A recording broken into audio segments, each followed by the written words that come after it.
Alors bonjour à tous, je m'appelle Emmanuel Foulon, je serai votre contact presse durant toute cette aventure. Bienvenue, mais vous êtes déjà les bienvenus. Je serai donc votre contact presse. On va maintenant aborder la partie questions-réponses avec les deux coprésidents et puis aussi avec les membres qui sont dans la salle. Je vois notamment plusieurs députés, donc les députés CANEF. Je vois Pascal Durand aussi qui sera le capitaine de la fameuse équipe qui va briller et vous représenter à travers le monde. Est-ce qu'il y a des questions dans la salle par rapport aux gens que je viens de citer? Oui, allez-y, hein. C'est la salle ou ailleurs d'ailleurs. Alors n'ayez pas peur, vous ne serez pas victime d'un plaquage, je vous rassure. Vous pouvez être sûr de notre engagement. Alors, Monsieur Beretta, je vous écoute. Oui, bonjour, vous m'entendez? En fait, vous avez dit que l'équipe était mixte. Est-ce qu'on peut avoir un peu la composition de l'équipe au total? Alors, pour l'instant, la composition en pourcentage, je voulais dire, donc c'est 95% de filles, donc 5% de gars. Incroyable, hein? Vous ne me croyez pas? Vous avez raison. Et donc, il y a encore du boulot à faire. On n'est pas à la parité, on a dit qu'elle était mixte, on n'a pas parlé avec Anne-Sophie de parité, c'est ça l'objectif à atteindre. Mais dans tous les cas, un certain nombre de représentantes de la gente féminine est là, et qui sont très présentes aux entraînements. Vous savez qu'il y a des entraînements tous les lundis, quasiment. Donc voilà, et qui montrent combien finalement elles sont engagées dans ce sport. Et d'ailleurs, c'est la beauté même de ce sport-là, que l'on soit... Et c'était, je trouve, très intéressant d'aller jusqu'à la mixité, pour justement, parce que d'abord c'est la règle au niveau du Pyrénées parlementaire, mais un des éléments, je trouvais, de la beauté de ce sport, c'est ça, c'est qu'on soit grand, petit, gros, maigre, donc voilà, on peut participer, donc qu'on soit fort ou faible, chacun peut trouver sa place et son poste. Et donc là, c'est notre coach Alain Bouette, qui est là, voilà, qui a la lourde responsabilité de composer l'équipe. Et là, il y a encore des entraînements, il y a ce match amical donc du 9, pardon, du 8, c'est ça, du 8, je ne m'étais pas trompé. Voilà, donc qui va permettre justement de faire évoluer, les éléments pour arriver à la composition de l'équipe. Hein. C'est ça l'idée justement de ces plusieurs matchs amicaux qui vont avoir lieu pour arriver à déterminer comment ça va se passer.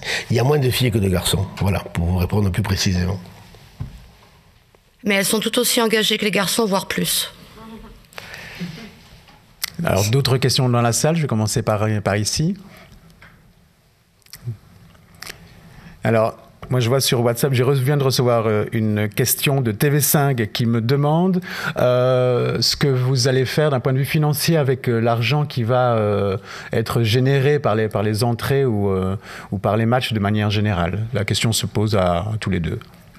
Alors, à titre personnel, mais je pense que on parle des valeurs européennes, donc l'argent qui va être généré par les entrées peut être, je pense, mis à bon escient dans des aides à des populations qui ont des difficultés,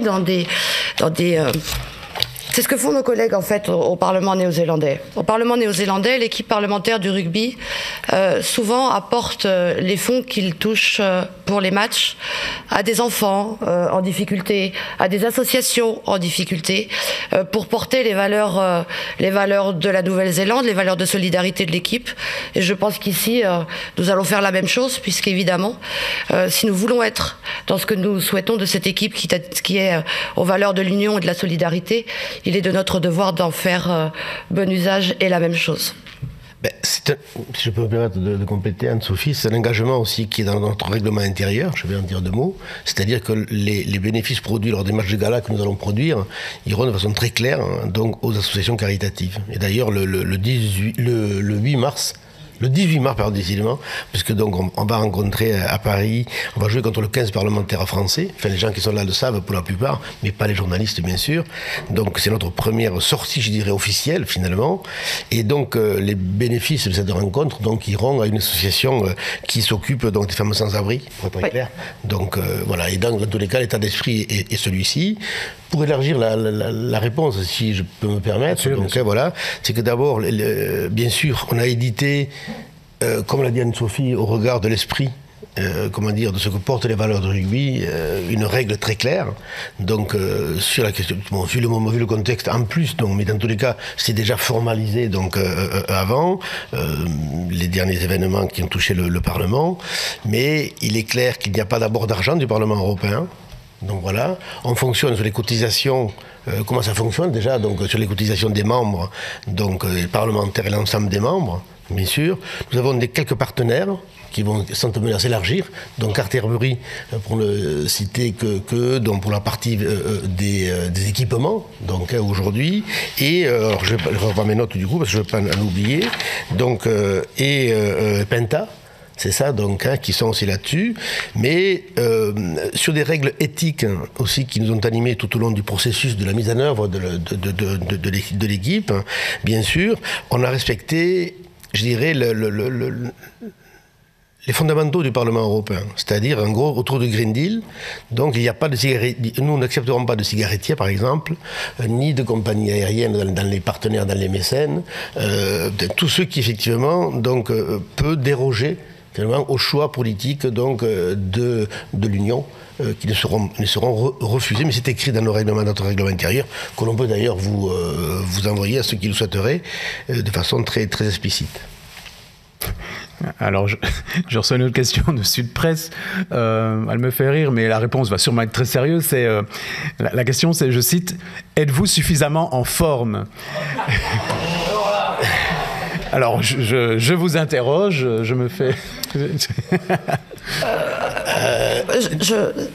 J'invite la personne qui pose cette question à venir voir notre équipe, notre coach, le lundi soir au stade de, si je ne me trompe pas, Watermal-Boisfort, n'est-ce pas? Je l'invite à venir les voir parce que... quoi qu'on en pense, ils sont très en forme. Hein. Ils sont très très en forme. Et même après le mardi, quand il faut reprendre le boulot, ils sont toujours autant en forme. Donc vraiment, venez, même les journalistes qui sont là dans cette salle, mais venez les voir jouer, venez les voir s'entraîner, venez les voir rigoler, venez les voir suer, venez les voir pas être contents parce que le coach c'est quand même pas toujours facile, mais c'est le rôle d'un coach. Venez les voir et vous verrez que cette belle équipe, elle va faire honneur au Parlement parce que voilà, c'est des gens engagés. Je crois qu'une question sous-jacente, c'était aussi de savoir combien de fois vous vous entraînez par semaine, combien d'heures, est-ce que ça a provoqué des changements dans votre rythme de vie au Parlement européen? On a rajouté. Et alors, en fait, on boit beaucoup plus d'eau, comme dit le capitaine. Voilà, c'est ça. La tournée minérale. Ce qu'il faut dire par rapport à la question, qui peut faire rire, mais qui est sérieuse au demeurant, c'est que la tradition des 15 parlementaires, ailleurs, et c'est là-dessus qu'on peut faire la différence, justement, et la question est pertinente, c'est que les 15 parlementaires, pour ceux que nous en savons, se réunissent une semaine avant, voire 15 jours avant les tournois, ils font un entraînement, ou deux, au maximum, donc ensuite ils rentrent sur le terrain. Or, nous, le défi qui est le nôtre, c'est justement de travailler sur la forme des joueurs. Et c'est pour cette raison qu'il y a une rigueur, et moi je salue à nouveau, comme l'a fait Anne-Sophie, le coach qui tient, à ses entraînements sérieux, et voilà, parce que c'est les entraînements. Alors, quand j'ai dit tous les lundis tout à l'heure, j'ai peut-être exagéré, il y a quelques petits trous, mais c'est en gros un lundi sur deux en moyenne, donc, et de 20h donc à 22h. Et d'ailleurs, j'en profite pour remercier à la fois la Fédération belge de rugby et le Club de Boisfort qui nous accueille et qui met à disposition toutes les infrastructures, je crois qu'il faut le dire. Sans cela, comme on dit souvent, rien ne serait possible. Donc c'est important de mesurer ce partenariat aussi. Mais oui, à la réponse plus sérieusement, je pense que les joueurs qui se sont engagés, femmes et hommes, prennent leurs responsabilités et sont très fidèles aux entraînements. On a en moyenne aux entraînements, je parle sous contrôle du coach, et voilà, autour d'une quarantaine de joueurs qui viennent. C'est un roulement évidemment, donc je dois dire que c'est pas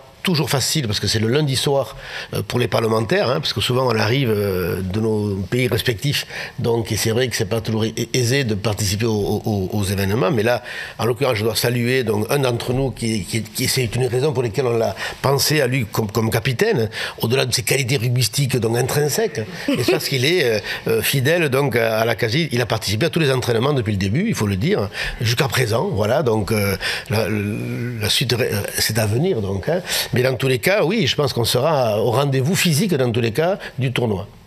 Et pour être dans le sens d'Éric, je vais revenir sur notre homologue en Nouvelle-Zélande, je plus sois, puisque quand je lui ai dit que nous nous entraînions un lundi sur 2 au minimum, il m'a répondu « Ah, nous, on ne s'entraîne pas ». Ça, bon, eux, ils ont l'histoire pour eux, mais nous, on la construit, l'histoire. Nous, l'histoire est à construire, finalement. C'est ça, la beauté du mouvement. C'était plutôt rassurant. Alors, ce sera probablement la dernière question, mais un journaliste indépendant espagnol me demande, si il y a des députés espagnols, ce qui peut aussi aborder la question de savoir qui sont pour l'instant les députés à bord, et 2, est-ce que l'équipe est terminée est-ce que la sélection est définitive, ou est-ce que vous espérez encore d'autres membres du Parlement européen et des institutions européennes de manière générale? Alors, d'abord, l'idée de cette présentation aujourd'hui formelle, on peut imaginer qu'il y a plusieurs mois que nous avons travaillé là-dessus. Il a fallu créer une association, il a fallu prendre des assurances, il a fallu mettre en place toute la partie logistique et administrative, donc, parce que les choses ne se montent pas de façon spontanée en le décrétant. Et donc, effectivement, il y a aujourd'hui plusieurs parlementaires. Aujourd'hui, il y a 7 parlementaires vraiment identifiés et volontaires donc, dans l'équipe. La porte est ouverte, bien sûr. Donc, on a donc des parlementaires français, on a des parlementaires bulgares, on a des parlementaires donc, des Pays-Bas. Donc, c'est un petit peu ça. Il n'y a pas de parlementaire espagnol pour l'instant. Voilà, on ne désespère pas d'avoir le Sud représenté dans cette équipe. Mais donc, oui, pour répondre à la question, bien sûr, aujourd'hui, la porte est ouverte encore. Donc, parce que l'événement a lieu donc, à partir du mois d'août et que dans la volonté, c'est de continuer à se préparer. Donc, et bien sûr, à la fois c'est ouvert pour les parlementaires, bien sûr, mais également pour les 3 institutions donc, qui sont à Bruxelles, que ce soit le Conseil, la Commission et bien sûr le Parlement, qu'on soit attaché. En fait, la volonté, c'est d'abord, vous l'avez compris, c'est l'état d'esprit qui nous anime, c'est le lien. Voilà, et le rugby est aussi facteur de lien. Donc, et on le voit ici à travers les quelques membres, acteurs, joueurs qui sont présents. Cette volonté-là aussi du plaisir, de la rencontre, de l'échange. Et c'est le rugby qui est l'élément moteur, celui qui soude et qui rassemble. Mais la force, c'est aussi le lien, c'est le plaisir partagé. Il y a bien sûr la première mi-temps. Il y a également la seconde mi-temps, mais il y a aussi la troisième mi-temps. Voilà. Et c'est aussi un élément que l'on tient à sauvegarder, même si on est dans le sérieux de la préparation pour la compétition. C'est aussi cette notion-là du plaisir partagé de se retrouver. Très bien. À moins qu'il y ait encore des questions dans la salle, il me reste 2 choses à vous dire. La première, c'est que nous allons quitter ici la salle de conférence de presse pour aller faire une photo collective devant l'espace presse photo, juste ici, près des escaliers. La deuxième chose, c'est que pour ceux qui veulent récupérer le communiqué de presse ici de manière physique, je vais les distribuer maintenant à ceux qui veulent. Et 3, je vais envoyer, pour ceux qui nous suivent en ligne, le communiqué de presse là dans les minutes qui viennent en français et en anglais. Voilà, je tenais à vous remercier tous, évidemment, les coprésidents, tous les membres de l'équipe et toutes les personnes présentes aujourd'hui, évidemment, tous les journalistes. Un grand merci à tous et bonne journée.